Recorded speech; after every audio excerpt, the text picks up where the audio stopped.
I've been a delivery driver for a few years now. You spend enough time driving around and dropping off packages, and you're bound to run into some odd situations. But nothing has ever freaked me out as much as what happened last summer. It was just a normal day on the job. I had a truckload of packages to deliver, and I was working my way through the route. Most of the stops were routine. Ring the doorbell, drop off the package, move on to the next one. It was all going smoothly until I got to this one house. The address was on the edge of town, kind of isolated, surrounded by trees. The GPS took me down this narrow, winding road, and I almost missed the driveway. The house was a bit rundown, like it hadn't been cared for in a while, but I've delivered to places like that before, so I didn't think much of it. I pulled up, grabbed the package, and headed to the front door. That's when things started feeling off. First, the door was already slightly open, which is never a good sign. People don't just leave their front doors open like that, especially not in a place like this. I knocked anyway, thinking maybe someone had just stepped out for a second, but there was no answer. I called out, "Hello? Delivery." Still nothing. I was about to just leave the package on the porch and go, but then I heard a noise from inside. It sounded like someone moving around, so I figured they must be home. I gave the door another knock, a bit louder this time. After a few seconds, a man finally came to the door. He was older, maybe in his 60s, and he looked like he hadn't shaved or changed clothes in days. His eyes were a little wild, like he was nervous or something, but what really threw me off was his smile. It was too wide, too forced, like he was trying to convince me, and maybe himself, that everything was fine. "Package for you," I said, holding it out. He didn't take it right away. He just stared at me for a moment like he was trying to decide something. Then, out of nowhere, a woman appeared behind him. She was younger than him, maybe in her 40s, but she looked just as disheveled. She put a hand on his shoulder and smiled at me too, but it wasn't a friendly smile. It was more like a warning. "Thank you," she said, finally taking the package from me. "We've been expecting this." That's when I noticed something strange. The package wasn't addressed to anyone at this house. It had a different name and a different address entirely. I must have mixed up the deliveries, which was rare, but it happens sometimes. "Oh, I'm sorry," I said. "I think I made a mistake. This package isn't for you." But the woman didn't even look at the label. She just held onto the box tightly and said, "No mistake. This is for us." I hesitated. Every instinct in me was telling me to take the package back and leave, but the way they were both staring at me, I felt like I couldn't just walk away. Something wasn't right, but I couldn't put my finger on what it was. "Are you sure?" I asked, one last time. The man stepped forward, blocking the doorway completely now. "We're sure. Thank you for your service." I nodded, trying to keep things polite, and backed away.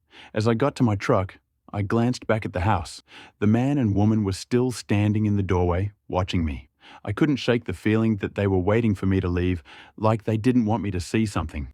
I got in my truck and drove off, but the whole thing nagged at me for the rest of the day. When I finally got back to the distribution center, I checked the delivery logs. Sure enough, I'd delivered the package to the wrong address. The real destination was a house a few blocks away. I felt bad, so I decided to stop by the correct address on my way home and apologize for the mix-up. When I pulled up to the right house, a woman answered the door. She was confused at first, but when I explained what had happened, her confusion turned to concern. "That house you went to," she said slowly, "it's been empty for years." I frowned. "No, someone's living there. I just delivered a package there this morning." She shook her head. "No, you don't understand. The last family that lived there, something terrible happened." She went on to tell me that the house had been vacant ever since a tragic incident a few years back. The family that lived there, an older man, his wife, and their teenage son, had all died in a fire. The fire started late one night, and by the time the neighbors noticed, it was too late. The house was heavily damaged, and the bodies were never recovered. After that, no one wanted to live there. The property sat empty, overgrown, and forgotten. People in the neighborhood avoided it, saying it brought bad luck. As she spoke, I felt a cold chill run down my spine. I knew what I'd seen. I knew I'd spoken to that man and woman, and they were very much alive. Or at least, they seemed to be. I didn't say anything else to the woman at the door. I just apologized again for the mix-up and left, but I couldn't get the story out of my head. That night, I lay in bed, replaying the day's events over and over in my mind. I tried to rationalize it, tried to convince myself that there had to be a logical explanation. Maybe the house wasn't as vacant as people thought. Maybe squatters had moved in and no one noticed. But deep down, I knew something wasn't right. I never should have delivered that package. Never should have spoken to those people. And when I checked the delivery records again the next day, something even stranger happened. The delivery was marked as complete, but there was no record of the address I'd gone to. It was like the whole thing had been erased from the system. I don't deliver to that part of town anymore. I've requested a different route, and I avoid that area as much as I can. But every now and then, I think about that house and the people inside, and I wonder what would have happened if I'd stayed a little longer, if I'd tried to take the package back. But I'll never know. And honestly, I'm not sure I want to. It was a chilly autumn evening in my small, quiet neighborhood in Asheville, North Carolina. The leaves were starting to turn, and the crisp air carried a hint of the upcoming winter. Everything seemed normal as I sat in my living room, the soft hum of the TV my only companion. My wife, Carol, was working late, so it was just me at home. Around 10 p.m., I noticed that my neighbor's porch light was on. It wasn't unusual for her to leave it on, but that night, something seemed different. I saw her, Jessica, pacing back and forth on her porch. She looked distressed, constantly glancing at her phone and at the street, as if she was waiting for someone or something. I didn't think much of it at the time. People get worried about all sorts of things. I heard some shouting coming from her house, but it wasn't loud enough to make out clearly. My curiosity was piqued, but I didn't want to intrude on her privacy. I knew she was a bit of a loner, and she had been having issues with her neighbor across the street for a while. I had overheard snippets of their arguments, mostly about noise and property lines. The shouting grew louder, and it sounded more frantic. I decided to go outside to see if I could help. As I walked down my driveway, I noticed something that made my heart sink. Jessica was in a heated argument with a man I had never seen before. He was shouting back at her, his gestures wild and aggressive. It didn't look like a normal disagreement. There was something off about his demeanor. I wanted to call the police, but hesitated. What if I was just overreacting? But then I saw the man shove Jessica. That's when I knew I had to act. I dialed 911, my hands shaking as I explained what was happening. The dispatcher assured me that help was on the way, but by the time the police arrived, it was too late. Jessica was lying on her porch, blood pooling around her. The man was nowhere to be seen, and despite the officer's best efforts, Jessica was pronounced dead at the scene. The police investigation took several days, during which the neighborhood was abuzz with rumors and speculation. I learned from the news that the man had been a known troublemaker, someone with a history of drug abuse. His name was Dave. Apparently, he had been living a few blocks away, but had been frequenting the neighborhood recently, causing trouble for a lot of people. It turned out that Dave had been under the influence of some powerful drugs that night, which made him more aggressive and unpredictable. Jessica had been trying to reason with him, but he had completely lost control. Her attempts to de-escalate the situation had only angered him further. The investigation revealed that Dave had been using drugs to cope with various personal issues, and his erratic behavior had caused numerous problems before. On the night of Jessica's murder, he had gone off the rails, and in a drug-induced rage, he attacked her. The police caught him a few days later, hiding out in an abandoned building not far from our neighborhood. He was arrested and charged with Jessica's murder. The whole ordeal left a dark cloud over our community. I keep thinking about that night, about the way Jessica looked as she paced on her porch, her distress evident. I wonder if there was something I could have done differently, something that might have prevented her death. But then I remind myself that it was Dave's choices that led to this tragedy, not mine. Jessica's murder was a sobering reminder of how quickly things can turn dangerous, how drugs and mental instability can lead to such horrifying outcomes. I still look at my neighbor's house, now empty and quiet, and it serves as a stark reminder of that night's events. I just hope that sharing this story might prevent something like this from happening to someone else. It was the second day of the trip, and we were cruising through this long stretch of highway. We were somewhere between states, surrounded by miles and miles of nothing but trees. No towns, no gas stations, just the occasional rest stop. The sun was starting to set, and we figured we'd drive a bit longer before finding a motel for the night.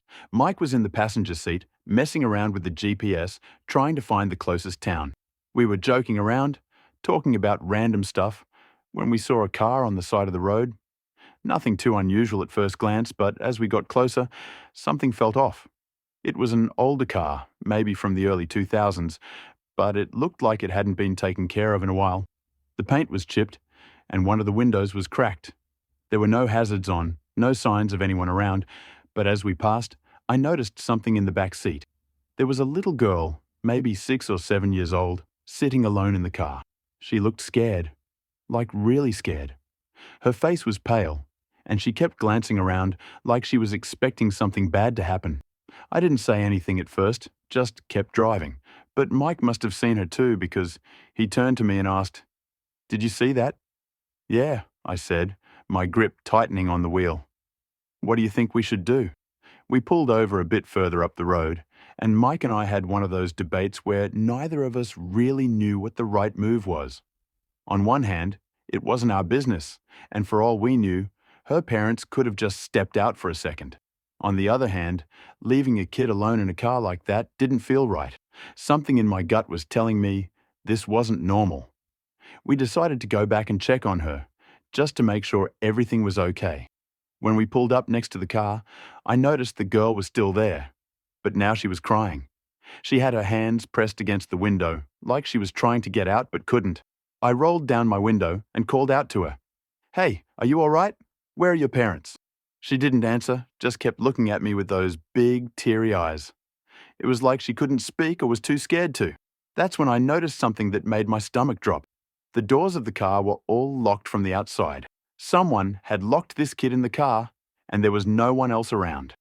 Mike and I exchanged a look, and without saying anything, we both knew we had to get her out of there. I got out of the car and tried the door handle, but it wouldn't budge. Mike was already on the phone with the cops, explaining the situation and trying to get someone out here ASAP. As I stood there, trying to figure out what to do next, I noticed movement out of the corner of my eye. Someone was coming out of the woods, walking towards us. It was a man, middle-aged, wearing a dirty hoodie and jeans.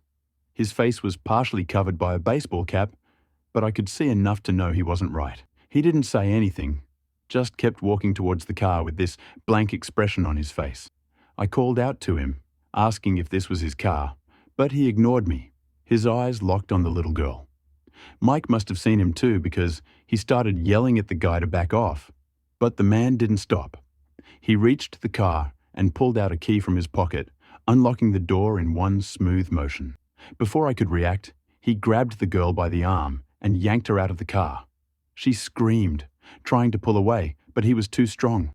I ran towards them, but by the time I got close, he had her in his arms and was heading back towards the woods. "Stop!" I shouted, but he didn't even flinch. He just kept walking, dragging her along like she weighed nothing.